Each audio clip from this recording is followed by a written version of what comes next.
semua. Ini sudah dibahas waktu di Hotel Pasar, Pak. Waktu yang hadir itu hari Ibu Sekdis DFD. Ya, harusnya ini tidak lanjutnya. Yang diundang itu Pak Camat, seharusnya Kepala Desa dan juga. Kepala Desa sama bendahara. Biarpun kita portfolio di sini. Iya. Kalau tidak ada pembuat kebijakan di desa, satu saja yang masih Bendahara sama Pak Desa. sedangkan yang kita kejar di sini adalah mutu, bukan kuantitas tapi kualitas. Paling mudah. Tapi sebenarnya ya, kalau dia terima beres dan bilang kau mudah. Dari pusat provinsi Kalau saya, Kalau saya pulang pasti aku bilang harus tambah kader tenaga posyandu baru. Tambah kader ini. Sekarang kami begini itu. Sebenarnya kita dia ibu desa sama bendahara. Kalau Pak Desa kan terlalu banyak lengkap miliknya. saja Kalau SDM yang anggarannya Pak memang masyarakatnya ada lagi. bagian tak. Iya. Bagian Ini ibu PR desa sangat kalau berat pasien bagi tuh. kita. Apalagi kita di puskesmas Dia juga. kan cuma Di Kementerian Kesehatan kita dituntut juga ILP. Ada lagi pertemuannya, ada Pak Kabus di belakang. Ada dia pertemuannya tadi tentang BLUD juga. Jadi ini berat sekali kita di kesehatan. Jadi tugas ini Pak, jujur ya, masih banyak kepala desa, ibu PKK yang tidak paham tentang posyandu. Posyandu itu bukan milik kesehatan loh, milik desa, milik kelurahan. Kita ini sebagai pelayan. Ya, jadi wajar teman-teman curhat masalah ini karena kader bukan curhatnya ke Pak Desa atau Ibu Lurah atau Ibu Desa tentang insentif, tapi curhatnya ke petugas kesehatan. Ini berbicara insentif. Terus berbicara sarana dan prasarana yang tadi dibahas teman-teman. Kita juga kadang mengadakan posyandu di bawah kolong rumah. Ya bagaimana mau data masyarakat yang punya bayi balita data di posyandu kalau berdekatan dengan kandang sapi, kandang ayam, ya kasihan ini kita. Jadi perlu memang Pak, perlu kita. Tapi saya maklumi karena ini baru sosialisasi, ya. Tapi mudah-mudahan dengan sosialisasi ini bisa diperkuat kembali di tingkat kecamatan, terus diundang dengan Pak Desa dengan Pak Lurah untuk menguatkan dan kalau bisa Pak suruh tanda tangan komitmen. Kalau betul-betul dia mau jalankan posyandu yang baru. Kalau kita sebagai petugas kesehatan mau posyandu lama, posyandu baru, kalau kuat di bawah pasti kita kuat semua. Kalau kuat lintas sektor kita sama-sama menguatkan ini, mensukseskan posyandu yang baru. Salah satunya adalah peningkatan mutu kualitas posyandu. Dan tujuan adalah masyarakat. Ya, jadi kan pasti semua tujuan masyarakat, tapi yang perlu kita perhatikan di sini adalah kebijakan yang ada di desa, karena yang punya kebijakan ini adalah desa, bukan kita. Kita cuma pelayan. Terus mengenai posyandu ILP, ini juga ILP berat-berat, ya agak susah juga.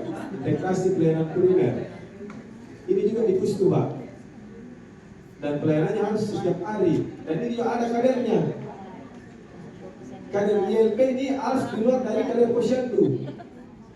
Kalau kita juga ada yang posyandu era baru dengan orang yang baru, semua orang ini di mana mau SDM Pak, ini ada berat juga ini, perlu kita kembali mengkaji kembali bahwa ada contohnya posyandu era baru 10, ILP 5. Kira-kira ada di siap kira-kira dalam satu dusun itu, satu posyandu itu menjadi kader. Jadi perlu mungkin dipertimbangkan kembali. Ya, cukup itu dari saya Pak. Assalamualaikum warahmatullahi wabarakatuh. Terima kasih. Baik Pak, terima kasih atas saran dan masukannya, sangat bagus sekali. Jadi kedepannya ketika kami berkumpul dengan pemerintah desa, terutama kepala desa, kami akan menyampaikan kepada pemerintah desa untuk mendukung terkait dengan sarana dan prasarana yang ada di posyandu. Minimal satu saja itu yang di era baru itu kita berkuat di sarana dan fasilitasnya. Kemudian yang menjadi masukan terkait dengan ILP, mungkin ILP terkait dengan ILP ini bisa mungkin dijawab oleh dinas kesehatan nantinya Pak, karena kan kalau ILP bukan dari kewenangan dari dinas PB, tapi kita akan menyampaikan juga ke pemerintah desa terkait hubungannya ini Bu, Pak, di ILP ini bagaimana nanti pelaksanaannya. Kemudian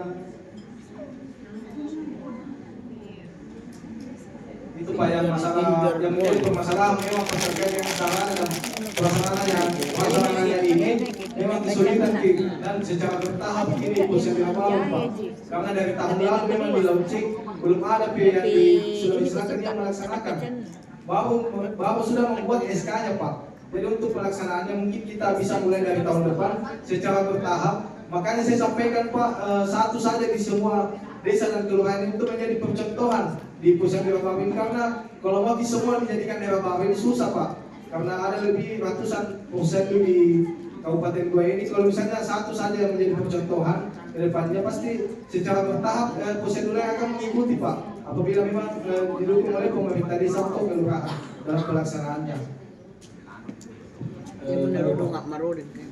Saya cocok dengan apa yang kita sampaikan, satu desa satu posyandu. Ya makanya saya begitu Pak sampai penyampaiannya ke pemerintah desa.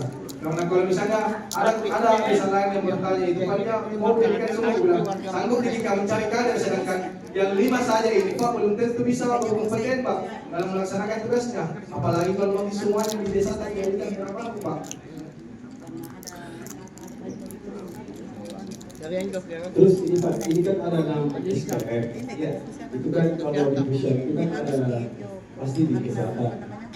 Iya, ya makanya Pak, kader posyandu yang lama ini Pak, dia ditempatkan di bidang kesehatan saja, dan bidangnya ke bidang lain. Nanti yang 6 ini bakalan dilatih tahun depan terkait dengan tugas-tugas di bidangnya. Dan kami akan mengundang dari OPD yang terkait Pak untuk menjelaskan secara lebih teknis lagi apa saja yang menjadi tugas-tugasnya yang ada di bidang ini. Contohnya di dinas pendidikan, kami undang dinas pendidikan untuk datang sebagai pemateri dan menjelaskan apa saja yang menjadi tugas-tugas pokoknya bagi kader pendidikan ini. Sebenarnya kami sudah laksanakan Pak tahun ini, tapi cuma keterbatasan anggaran hanya 60 desa yang kami undang, 60 desa dan kelurahan. Kelurahan juga kita undang Pak untuk memberikan pemahaman terkait dengan posyandu ini, tapi yang kami undang cuma dinas pendidikan saja dulu Pak karena keterbatasan dari pemateri. Tahun depan insya Allah 6 bidang SPM ini kita undang untuk melaksanakan sosialisasinya di tahun anggaran 2026 Pak. Karena susah memang kalau langsung jadi nih Pak, karena ya sedangkan membuat SK-nya saja Pak butuh waktu lama untuk selesai semua 167 desa dan kelurahan. Dan saya yang langsung tagih Pak untuk membuat strukturnya ini. Apalagi kalau masalah pelaksanaannya Pak pasti butuh waktu.